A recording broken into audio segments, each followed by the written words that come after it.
Hace 14 años, el mundo de la música perdió a una de sus leyendas más queridas, Sandro, conocido como El Gitano, una figura inolvidable en la música latina. Con una voz que hipnotizaba y un carisma que desbordaba los escenarios, Sandro se ganó el corazón de millones. Sin embargo, detrás de esa vida de fama y éxito, su historia personal estaba llena de sombras.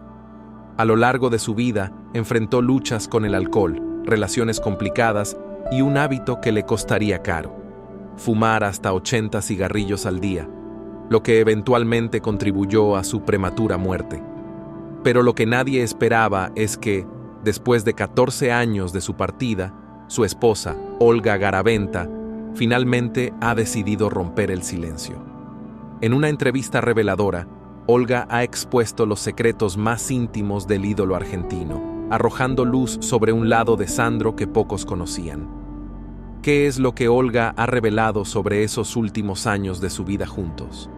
¿Cómo fue realmente la relación que compartieron? Quédate con nosotros para descubrir las revelaciones más impactantes sobre la vida privada de Sandro, un hombre que, aunque fue adorado por miles, guardaba secretos que recién ahora salen a la luz. Nacido el 19 de agosto de 1945 en la maternidad Sardá de Buenos Aires, Sandro fue el único hijo de Vicente Sánchez e Irma Nidia Ocampo, ambos de raíces españolas. Su infancia transcurrió en Valentín Alsina, un barrio en la periferia del Gran Buenos Aires. Su abuelo paterno, de origen húngaro y miembro de la comunidad gitana, emigró a España, donde cambió su apellido a Rivadas antes de instalarse en Argentina. Sandro siempre abrazó esta herencia gitana, ganándose el apodo de El Gitano. Cursó la primaria en la escuela número 3 República de Brasil en Valentín Alsina, y como muchos jóvenes de su tiempo, se dejó llevar por la fiebre del rock que inundaba el mundo en los años 50. Elvis Presley fue su mayor influencia. Comenzó a imitar a su ídolo desde su último año en la primaria, y esa admiración perduró toda su vida, culminando en un evento inolvidable: presenciar a Elvis desde la primera fila en el Boston Garden. A los 13 años, Sandro abandonó la escuela secundaria para trabajar y ayudar a su familia. Se desempeñó en varios oficios, como repartidor de vino, ayudante en una carnicería y trabajador en una farmacia. A pesar de estos empleos, logró comprarse su primera guitarra a crédito y en su tiempo libre aprendió a tocarla y a mejorar sus pasos de baile. Sus primeras lecciones de guitarra las recibió de Enrique Irigoitía, un amigo cercano con quien formó un dúo musical. Actuaban en concursos de canto y daban serenatas por los barrios del sur de Buenos Aires. En aquellos días, Sandro, cuyo nombre real era Roberto Sánchez, comenzó a destacar interpretando boleros como ¿Quién será?, de Pablo Beltrán Ruiz. Con el tiempo formó varios grupos, entre ellos el Trío Azul y Los Caribes. Sandro siempre recordó su juventud con estas palabras: gracias al rock, dejé las calles, los cuchillos y las cadenas. El rock me salvó. Me salvó de convertirme quizás en un criminal. A principios de los años 60 adoptó el nombre artístico de Sandro, que sus padres habían querido para él desde su nacimiento, pero no les permitieron usar en ese momento.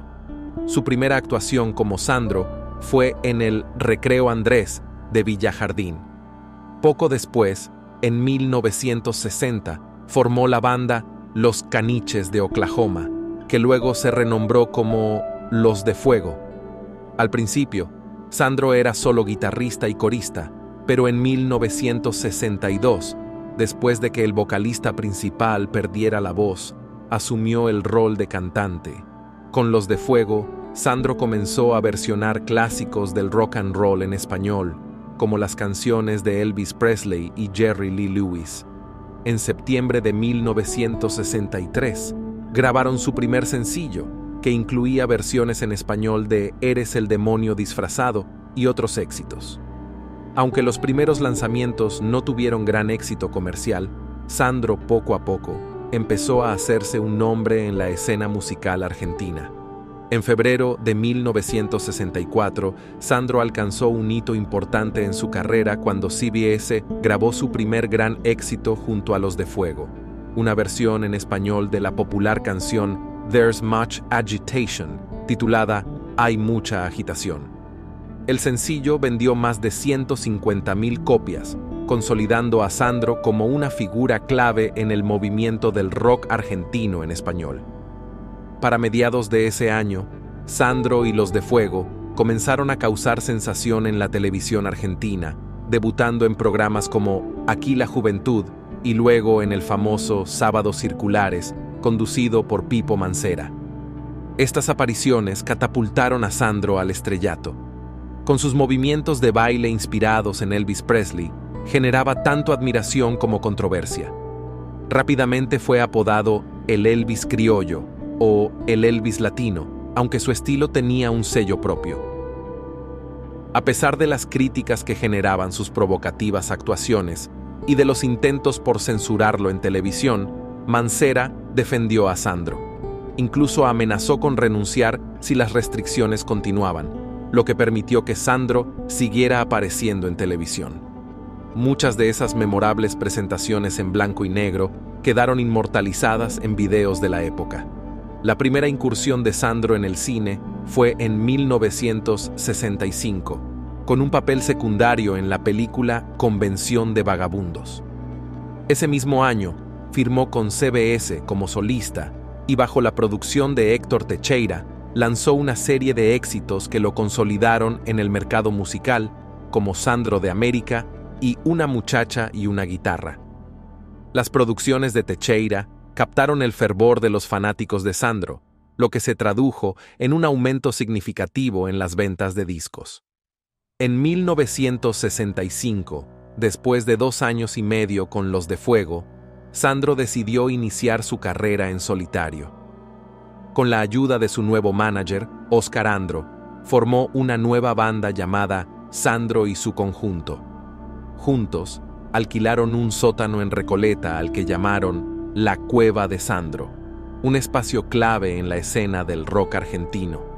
Este fue un periodo de transición en su carrera, donde comenzó a alejarse del rock puro para explorar las baladas románticas, coescribiendo canciones junto a Andro.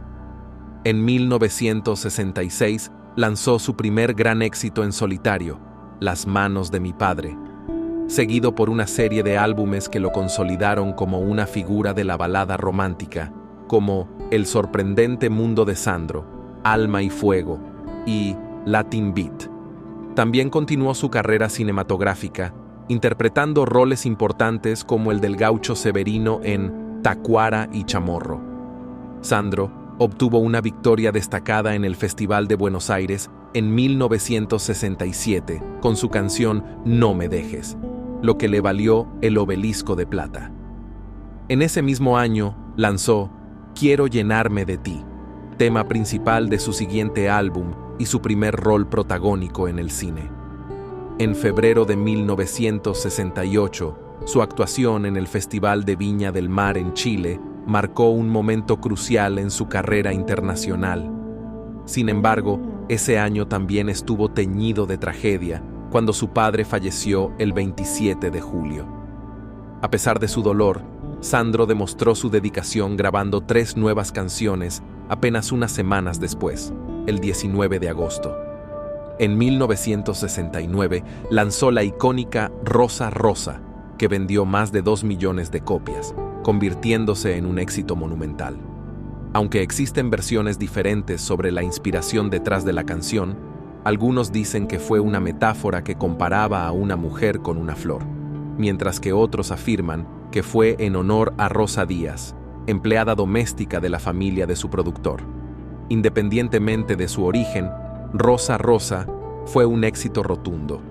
Hacia finales de los años 60, Sandro hizo un cambio radical en su imagen. Cambió su chaqueta de cuero por un elegante smoking y pantalones acampanados, aunque conservó su melena alborotada, largas patillas y sus característicos movimientos de baile. Esta transformación le permitió forjar un estilo único, que lo consagró como ídolo de masas. particularmente entre el público femenino.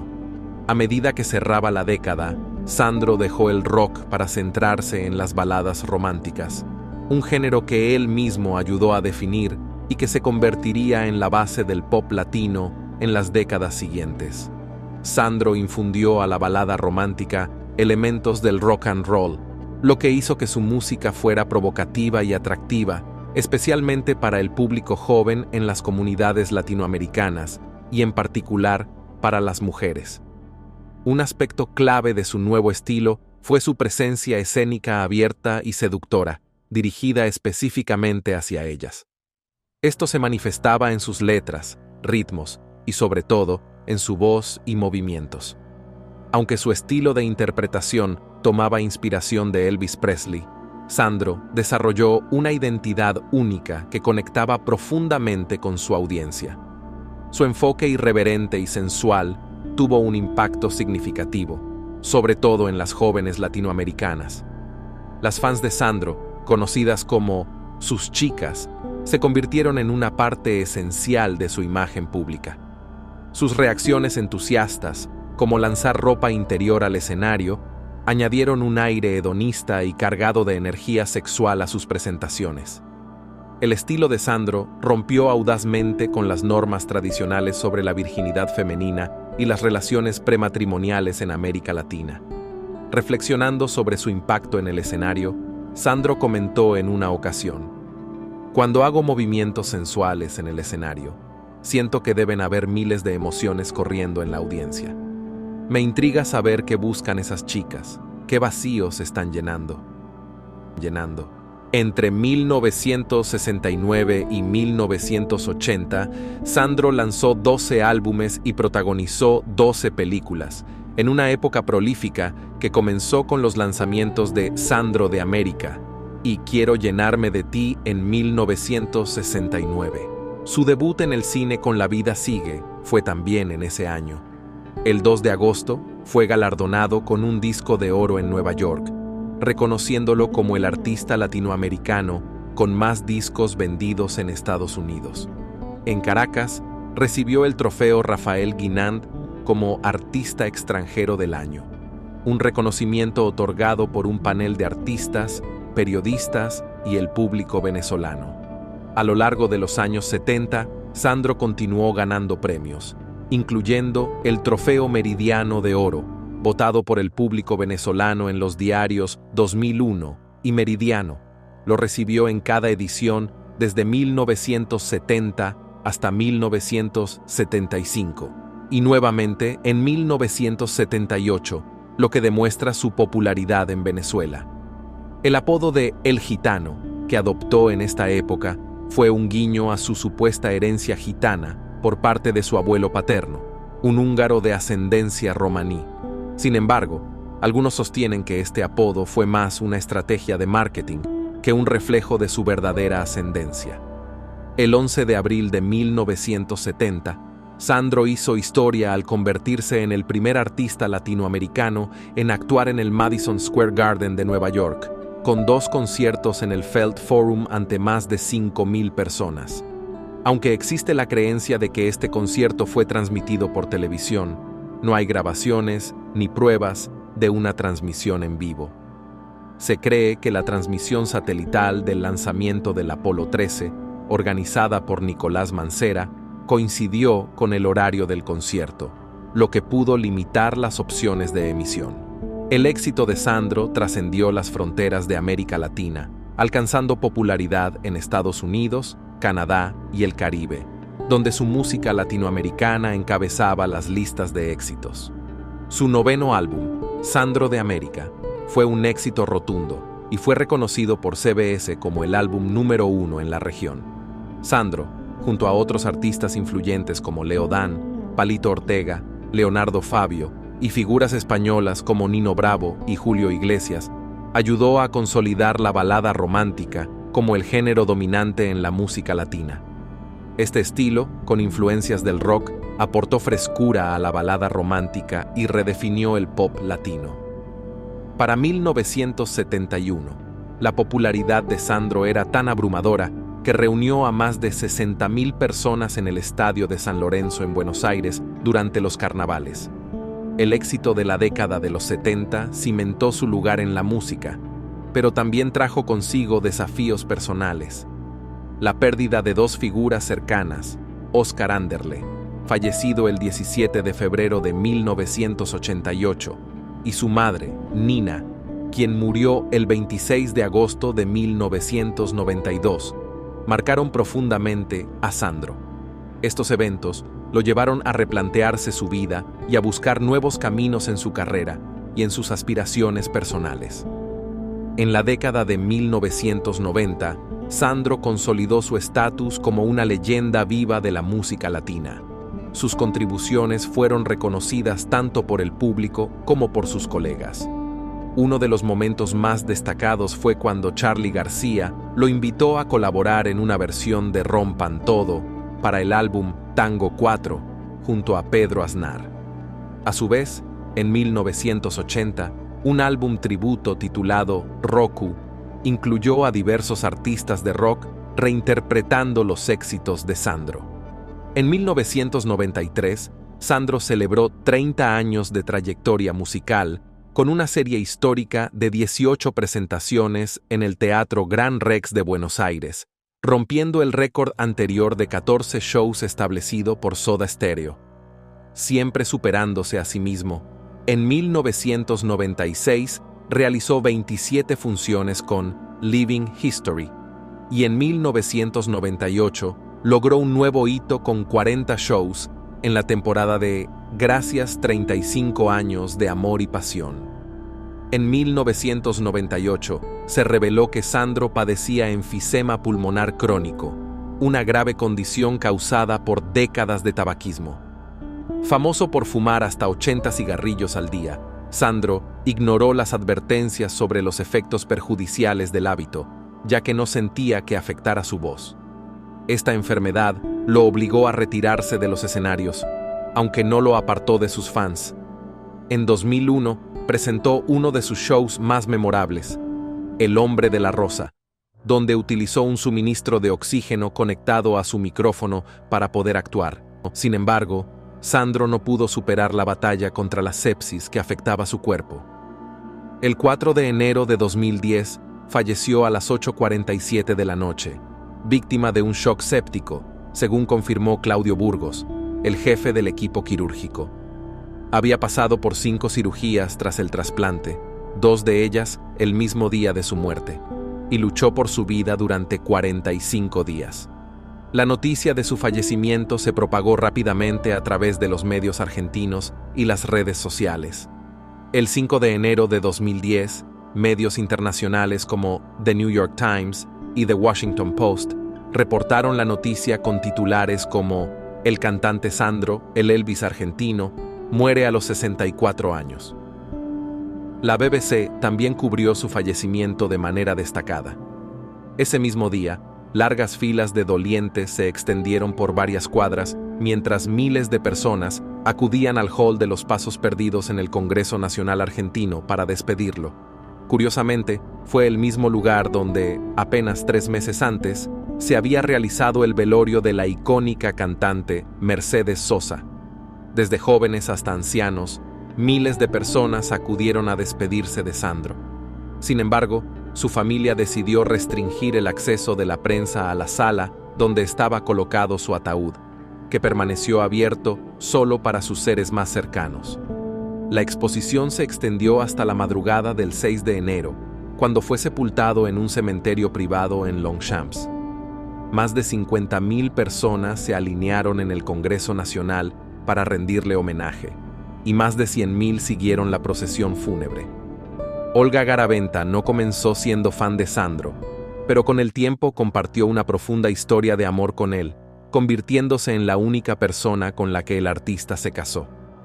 Al tiempo del lanzamiento de Tengo una historia así, un álbum póstumo de Roberto Sánchez con temas inéditos, recordamos el romance entre Sandro y Olga.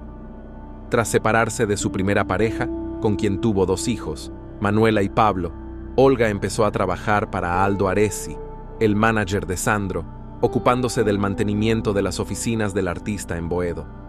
Aunque conoció a Sandro en 1994, no fue hasta una década después que él comenzó a notar su presencia. Durante ese tiempo, Sandro había estado involucrado sentimentalmente con María Elena Fresta, pero eventualmente la dejó para iniciar una relación con Olga. En una entrevista, Sandro confesó: "El amor llega sin aviso". Describió como un simple beso en la mejilla, mientras se despedían antes de un viaje a Rosario, despertó sentimientos inesperados en él. Sentí algo en ese momento que no podía entender. Pensé que estaba perdiendo la cabeza, recordó el cantante. Tras ese beso, Sandro llamó a Olga, diciéndole: "Tengo un beso pegado en los labios y la clave de ese beso está en tu boca". Al principio, Olga pensó que la llamada era un error, pero Sandro aclaró que sus palabras eran para ella. A partir de ese momento, comenzaron a hablar por teléfono durante días y su relación fue evolucionando. Durante los siguientes 6 meses, debido a la frágil salud de Sandro y su situación familiar, solo se comunicaron por teléfono, lo que fortaleció su vínculo. Olga comentó: "Me enamoré de Roberto, no de Sandro". La relación floreció y en diciembre de 2004, Sandro le propuso que dejara su trabajo para mudarse con él. En abril de 2007, se casaron en una ceremonia privada en la mansión de Sandro en Banfield. Este fue el primer y único matrimonio del artista, un evento que Sandro describió con felicidad y satisfacción. Olga, que tenía 49 años cuando Sandro la notó por primera vez, describió su romance como un cuento de hadas en una entrevista con Clarín. "Nunca esperé algo así a los 50 años. Fue como si una mano invisible me llevara a conocer a alguien completamente diferente a lo que estaba acostumbrada. Sentía que no sabía nada junto a él, pero era una experiencia increíble".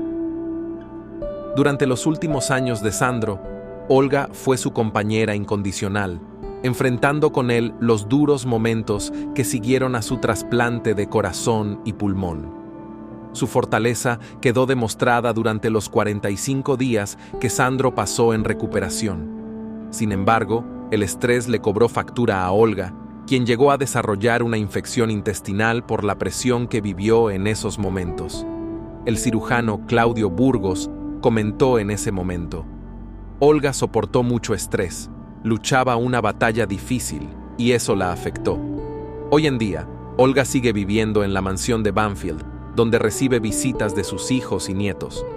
14 años después del fallecimiento de Sandro, ella ha roto su silencio, revelando detalles íntimos sobre su vida juntos y los desafíos que enfrentaron. El fallecimiento de Sandro marcó el final de una era para sus seguidores y dejó una huella imborrable en la historia de la música latina. Quiero invitarlos a explorar las listas de reproducción que he creado especialmente para ustedes. Cada lista está diseñada para ofrecerles el mejor contenido, agrupado de manera que puedan disfrutar de sus temas favoritos de forma continua, sin interrupciones.